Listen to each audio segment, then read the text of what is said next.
कैसे किलो भाव बा? हमर दयालु प्याज के थोड़ी दुकान हो। कहीं के बाप पूछता रहो कभी के भाव बा? एगो लइका एगो एक एगो विशेष ना एगो लड़की के लगे गइल बा। लड़की लगे का गधा लगे गइल बा। ऐसा मर्द बोलता तनी कुछ मजा में बोला कि सब के मजा आवे। ओहो एगो लइका हां एगो खूब सुंदर लड़की के लगे गइल बा। ओहो आ जाके सराहना करता। हां कहता कि कहो का हो तार हम कितना बखान करी कहीं तारा के देख के हम का कही। का कहे तारा के जब से हम देखले बानी हां हमरा ठीक से नींद नहीं खे आवत। ए ई कान में जब घुसल है नो तो कान के चदरा फाड़ देवेला। नहीं के नींद लागत है लग है तो खराब बा ए खाली ना हाली उहे लइकवा गइल बा लइकिया के लगे जाके ऊपर सराहना करे तो ओकरा मुंह तो पनियो छरक पड़ला। ऐसा हमें गड़ी सब कोई ऐसे तो नहीं बढ़ाइए के रखिए जिया के रखो। लइकवा गइल बा लड़किया के लगे आ जाके कहत कैसे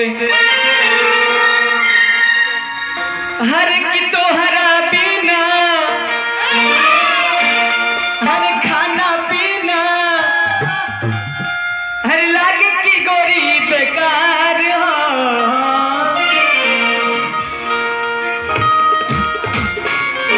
बस म्यूजिक से देखो रेडी 1 2 3 4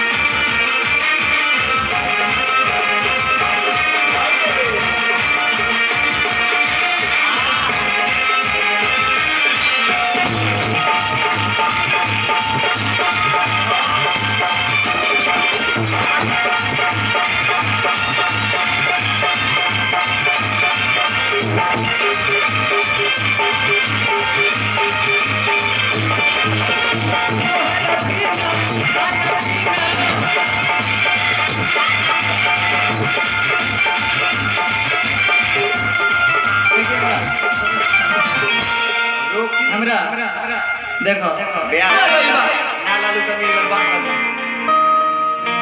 कौन भूअर पड़ते ऐसी कहनी है जी बाबा जी जहाँ रहे राजा बन के राज करी जौन खजाना से पैसा आइल हो विशेष करी है कौन जो खजाना में गुलर अरे कि तोहर दिन खाना पीना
पढ़ले बा रौड़ो हमरा बिना मन ना लागत रहल ना। लइका कहत बबुआ कैसे कैसे हो बुआ अरे देख के गइलू पियो गए गोरी अरे लोग तोहरा लगावल हो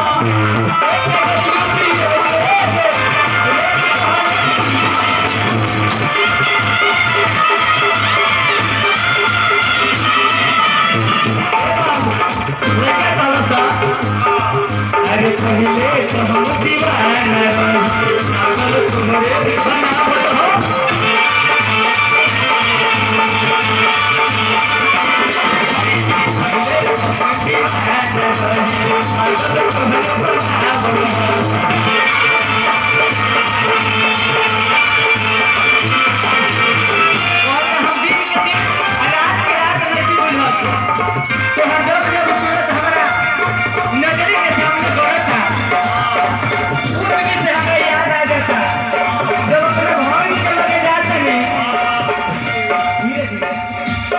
जब अपने भॉइस के लगे हम लेहना करते गोइनी है घरवा तो मैंने आधा में सुनी लोग रहलू हो हमरा तो सबसे डर वाला जे परिया के हम धारा के मत खा जा लइका कहता देख के कइलू की हो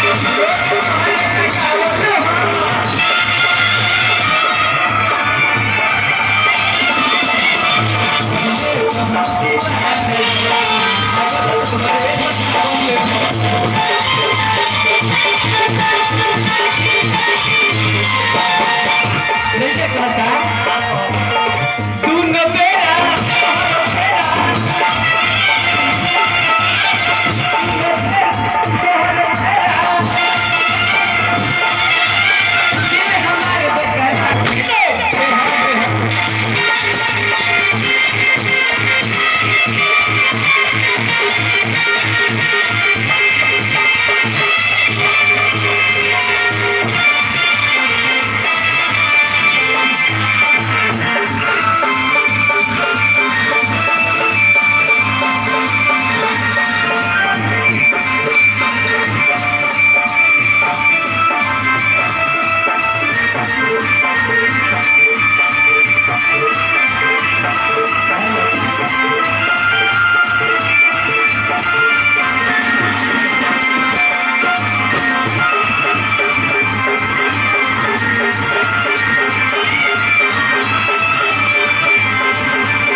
लास्ट में लगे बात कैसे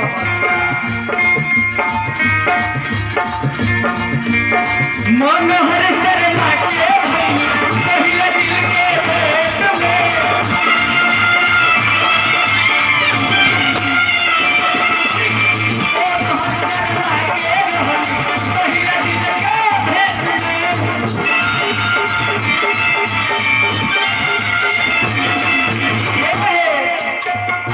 कैसे अरे किया से तू इंटर कर ले खिला के पेट में